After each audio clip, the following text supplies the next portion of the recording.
Good evening, good evening, good evening, good evening, good evening, everyone.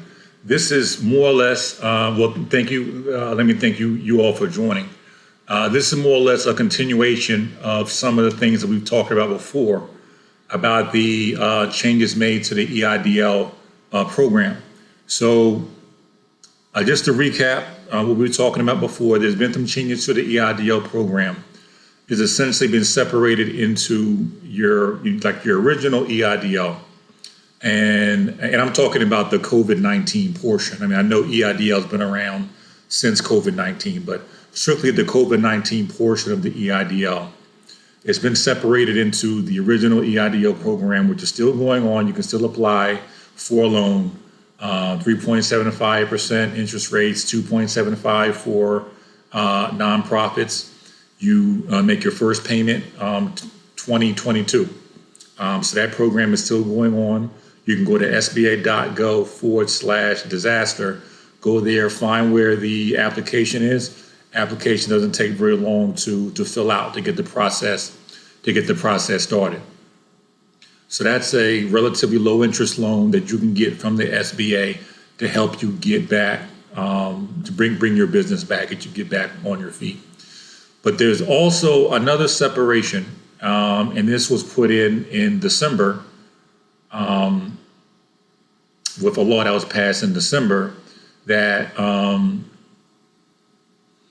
basically was saying that the original CARES Act had intended for EIDL applicants to get a certain amount of money as an advance to the loan.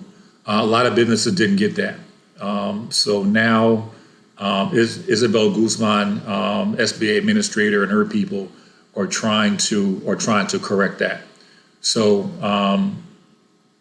they were more than less, since you've already applied, these people have already applied to the EIDL, you should get an email saying what I'm saying right now. So hopefully with this and, you're between the email, what I'm saying, between what I'm showing you right now, hopefully all this will make more sense to you.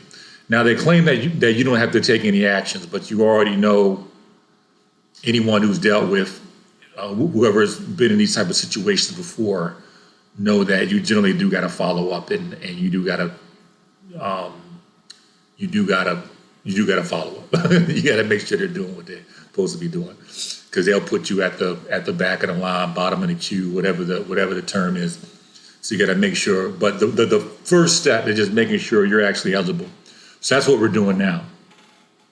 The second thing, and this is for people who didn't apply to EIDL, this is still relevant because you want to be able to know if your business is in a low income community. That is of interest as well, because I very much doubt that this will be the last SBA program that is targeted towards businesses in low income communities. I very much doubt it.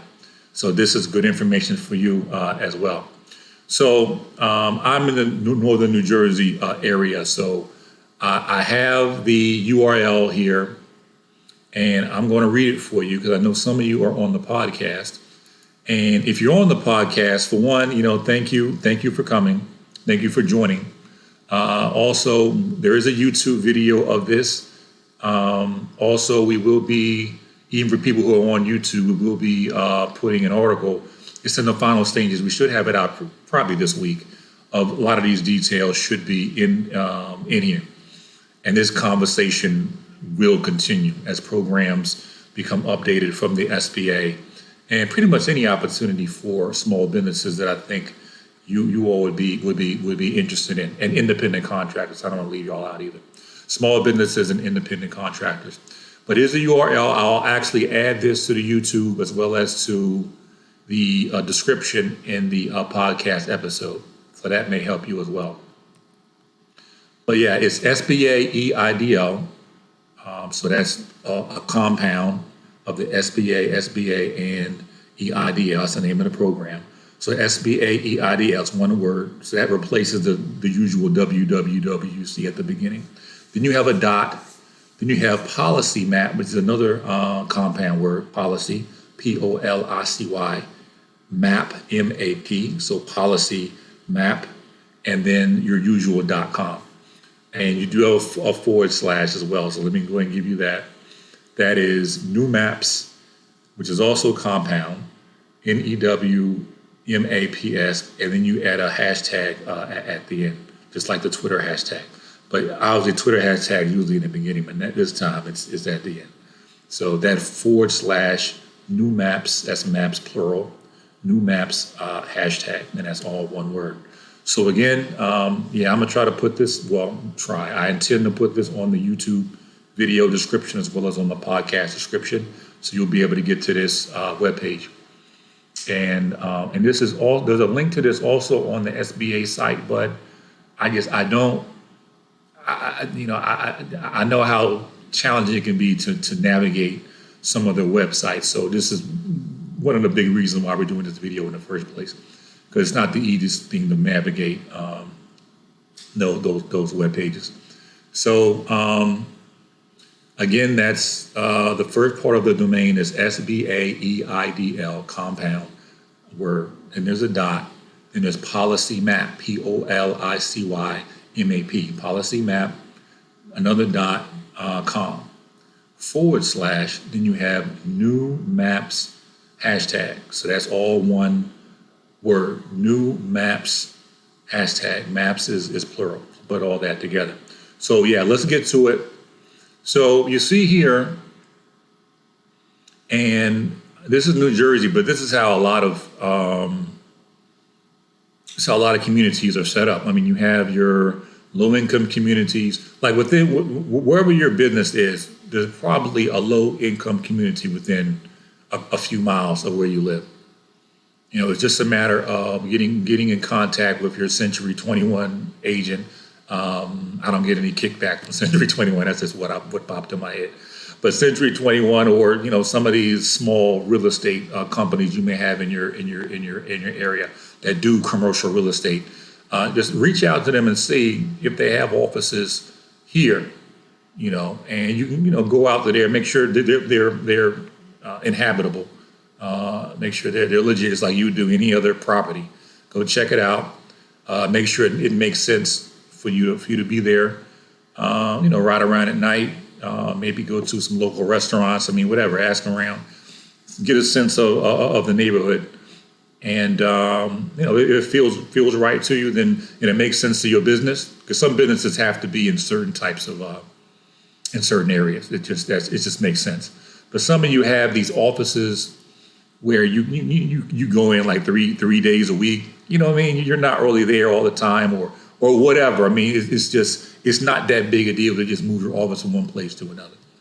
So it's something that you may want to consider. And yes, I am considering this. Having an office in one of these areas here. I just got to do my homework and just figure out where a good office is in one of these communities. So now I haven't really showed you how to work. So let me. I am an alum of Virginia State University, so I think I'm gonna go. I'm gonna go back in time. I think this is a street, 1 Hayden Street, Petersburg. I'm gonna go back in time and think. Okay, 23806. I'm about to graduate, and I want to open up a business close to my university, but I want it to be in a low-income area. Let me see what that would look like. So yeah, well, it's 1 Hayden Drive. I put street, but okay, it figured out. So this is great. So you can, there's some applications it has to be exact. So this is great that I had actually made a mistake there and put Hayden Street instead of Drive. Okay, yeah. So here's my alma mater. It's in Petersburg, which, okay, you see this is a very large, low-income community. So yeah, if I was just graduating and I said, okay, yeah, I want to start my business, I would have had a lot of places to choose from, and I would have been able to, get in touch with some of the real estate people and just kind of get a sense of the neighborhood. Ride around at night, make sure everything's cool. You may even want to talk to the local police department, so they'll let you know. They'll let you know some good information as well. And hopefully they're polite. But if the police department's not polite, that may tell you something too about the community. That's not a place you may want to put your office if you can't have a relationship with the police department. But yeah, you check all that stuff out. Do your research. Look at the local restaurants and so on and so forth. But yeah, if it makes sense, and a lot of you guys, I mean, yeah, you go to your office a couple times a week. And it's not even, if you have like meetings and stuff like that, I mean, you'll go, a couple times a week or you got some deadlines coming up and you really want to focus. So this would make sense to a business like yours. But some of you, yeah, it doesn't really make sense. But a lot of you, it does. And I'm emphasizing this because, again, I know this is not the last time the SBA will be offering programs like this for businesses in low-income communities. So that's generally what you do. I mean, you generally try to see where an administration is going, and then you try to get ahead of it. So that's kind of what this video slash podcast is about. Now, I think that may be it, but let me. I think I may have given you the wrong URL last time for the SBA.gov disaster. So let me just make sure you have that. So I'm going to put in the SBA.gov disaster, and this is going to redirect to another URL, which is a lot longer. So I won't even stress you with that. But yeah, SBA.gov/disaster. I think in the previous video I said CBA.gov. You know how you fumble your letters, and some of you probably caught it. But yeah, let me put that in SBA.gov/disaster. And yeah, so this is a lot of their stuff here. Again, a lot of this stuff is for different emergencies, like if there's a building that catches on fire as close to your business, stuff like that. But obviously COVID-19 was such a big thing that they had a kind of a special COVID-19 EIDL. They had a special section for it. So yeah, if you go to SBA.gov/disaster, you should be able to see a lot of this information. But like I said, I mean it's not, it's a lot of information on here, so you may not have the time to sit and navigate through all this. So that's why I tried to make it straightforward for you to get in and get the information you need and get out and go back to running your business. So I think you have all that you need. Again, this is for people who have already applied for EIDL and got a really small advance. I think it's less, if you got less than 10,000, yeah, you'll probably get an email saying that they're going to look into giving you some additional funds. And you may want to at least know in advance whether you are eligible, because that's how you know whether you need to follow up or not. Because again, I mean, they may say no other action is needed, but you may want to follow up. And for people who are not in this special category, this is also important, just for you to know whether your office is in a low-income community or not. And if it is not, you may want to consider moving your office. And again, if that makes sense, some people are in a position where they can move it. It's like they have a lease is up. Okay, let me have another lease in low-income community, and you may even be able to get the lease from the same realtor or whatever company you got the lease from. Maybe get it from the same realtor that you got your current lease from. So it wouldn't be much of a big deal to say, okay, yeah, when this lease ends, I want to renew my lease in this community. I've done the homework. I've talked to the police department. I've checked the local restaurants and stuff like that. And I think it's, it works for me, So, so we'll continue this conversation. You all, tend to really react positively to this, which is very encouraging to me, I might add.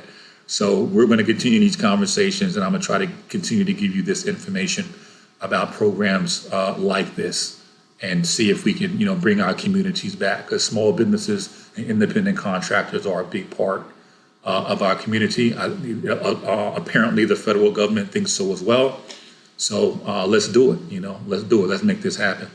But I'll let you get back to what you were doing. Have an amazing. It's Sunday, so it's night's almost over. But have an amazing week. But again, we'll talk. I intended for the Oracle to be out on Hassan River about a lot of this information this week. I'll let you know when that happens. And again, have an amazing week, and thank you for your time. Peace.